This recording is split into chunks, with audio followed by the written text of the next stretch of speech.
Hello, class. Thanks for joining me here today. My name is Anthony Olson. First off, it's been a pleasure taking this real estate markets course with you over the past couple months. And today, this presentation, we're going to be doing a market analysis on the highest and best use of 701 Russell Avenue, which is currently Lakeforest Mall. Quick agenda on how this analysis will go.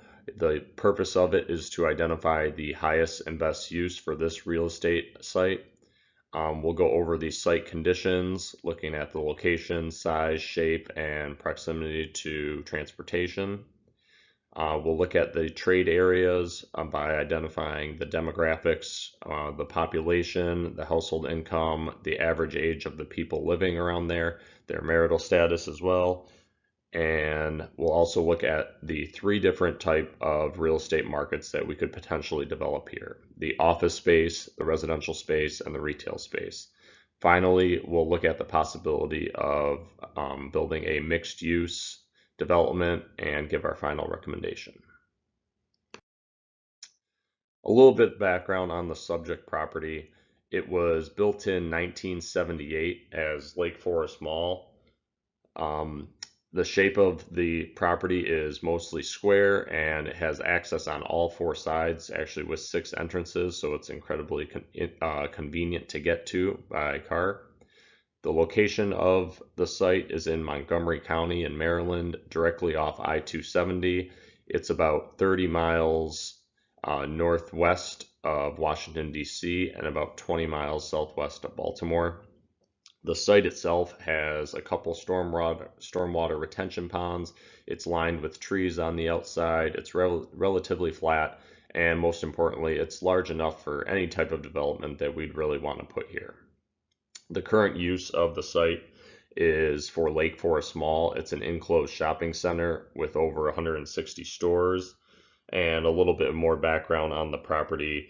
In 2012, 5 Mile Capital Partners has acquired it for around $100 million, and they were using it as a retail property. The site's trade area, so basically who we're going to be targeting with our new developments. We've identified first a 10-minute drive surrounding the area, and then the secondary trade area is going to be about a 20 to 30-minute drive. The key considerations when trying to pick this was basically the access to the site.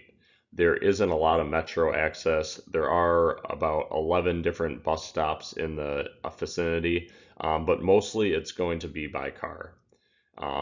So looking at the traffic counts of the area, we have about 90,000 cars that pass it per day. There's easy access directly to I-270, and the other highways nearby are US 124 and I-495. Around the site is a strong mix of retail, office, and residential units, and there's also close proximity to other central business districts. Looking at the demographics of this area, over the past 5 years, the population in our primary traded area has grown by 6.6%, all the way up to over 89,000. And this has translated to an additional 5,538 residents and over 1,800 households increase over the past 5 years. Over the next 5 years, they're expected to see an additional growth of over 5%, 5.79 to be exact, adding another 5,000 people and 1,800 households by 2020. Looking at the people that live here, they're predominantly younger. Nearly 40% are between the ages of 21 to 40, and with the median age being 35.8, showing that this area is definitely not a retirement community. It isn't a lot of families. It's a lot of singles or couples that are currently working professionals and looking for slightly cheaper living than the surrounding cities. Just quickly looking at some of the stats around the area. There's diverse education levels. Only about 24% of the residents have some sort of college education. There's low crime rate, below the national average, high quality schools, and definitely many other amenities such as parks and libraries in the area. Here we'll take a look at the first development opportunity of building offices on this location. The location itself isn't ideal for an office building, most importantly because of its proximity to the highway. It's highly visible. Lots of employers are worried about signage rights and being able to be seen by the 90,000 or so cars that are passing every day. There's ample parking, and the biggest downside would obviously be the lack of public transportation. Looking at the current supply in our PTA, there's over 15 million square feet of current office space available with over 23% vacancy. This is a very high number comparing to the industry average of 13%. And there are actually 10 buildings in this area that are completely vacant right now. Most of the buildings in the area are Class A that we were comparing to, but they were built prior to year 2000. So some employers may be looking for a new high-tech building. Over the next few years, 5 million square feet of additional office space is going to be completed, and there's only 2 million that have actually been pre-leased right now. So it's a pretty good indicator that the demand just isn't there. But looking at the demand, basically why the demand isn't there, the recession hit this area pretty hard with over 4,500 jobs being lost during that time. The demand continued to remain low even after the economy bounced back, basically because of the amount of government jobs that were in this area. They have set an initiative to reduce their footprint, and that definitely had an impact on the office market. Net absorption in this area has actually been negative over the past 5 years. I believe there was one quarter in 2016 that they had an increase in absorption, but other than that, it's not been great. The next development type we're going to look at is the residential market in this area. The location would definitely be a good fit for multifamily rental residential properties. It's close to downtown area. There's plenty of good parking, and obviously there's plenty of room to develop here. Looking at the vacancy rates compared to the other apartment buildings in the area, it's staggeringly low. You can see on the bottom here, we have many of the rent comparables that are within a couple miles, and the average vacancy rate is actually less than 4% compared to a stabilized rate for most apartment buildings between 5 and 8. Obviously, as we mentioned, over the next 5 years, the population is expected to continue to grow, and with the rental rates right now around 1,400, which would be predominantly for one-bedroom apartment units, that's pretty high. So the appetite for new high-tech, higher-end rental property is definitely here. Looking at the future supply, as of right now, there's only 2 additional rental developments that are supposed to be completed. Looking at our last type of development in this area is the retail market. So the retail market, the location is good here. I think that's pretty evident by seeing that they have built a mall here before. So obviously they thought this would be a good area for shopping. It's close to downtown, plenty of traffic, and there's ample parking space. Looking at the 3 different types of retail that we can do, GAFO, F&B, and GNS. So general merchandise, apparel, and furnishings and other.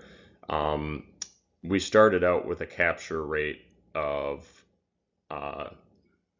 10%, basically because individuals are willing to travel much further to buy these types of products. They're not stuck only shopping in their neighborhood, and they're willing to go to whatever stores they want to. So we started with a 10% capture rate, and subtracting out, based on the demand around, that actually dropped all the way to 4%.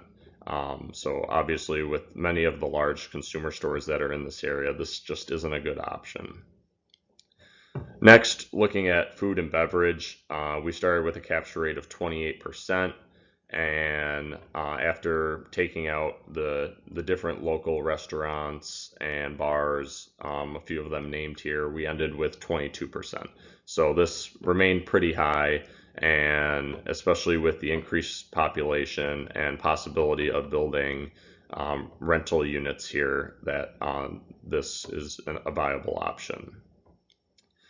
Looking at the neighborhood goods and services, obviously a very high capture rate of 40% because people want to be able to run to their local CVS or their local shop, their local nail salon, and not have to go that far.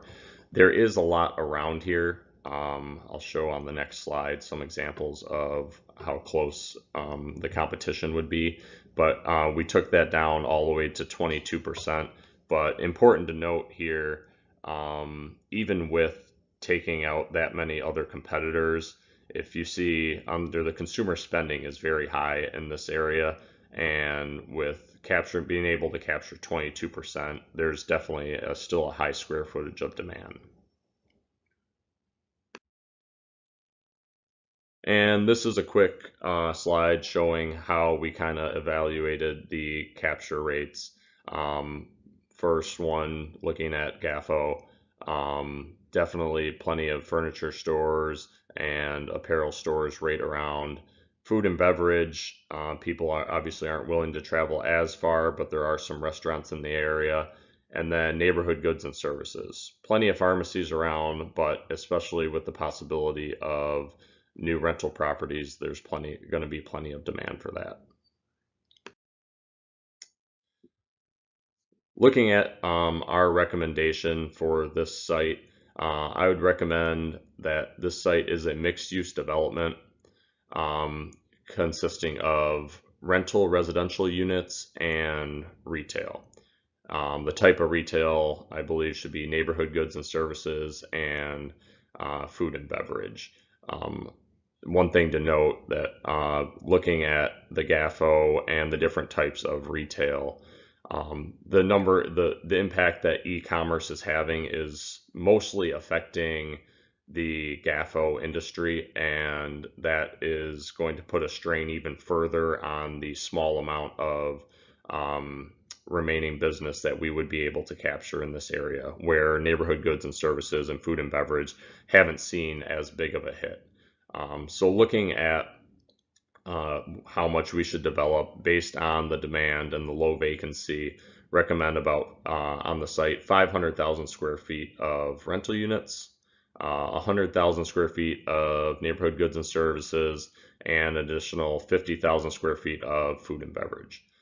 The main points why I recommend this is obviously the sheer size and location of the site to make it attractive for people to live here and to almost make this a new place to visit. It needs to be a multi-purpose development. It's just too large to have just one type of development on here unless you were willing to bring on a large employer such as Amazon with their second headquarters or some sort. The demographics in this area, young professionals looking to get out, looking to go to the local bars and restaurants, is definitely there, and a decent household income in this area. And the lack of vacancy is the number one reason that definitely think a residential units will thrive in this area. And then retail obviously shows growth in those two sectors, and with the additional residents living there, this would be a successful development. And that's it. Thank you very much for watching my presentation, and it's been a great class. Thank you.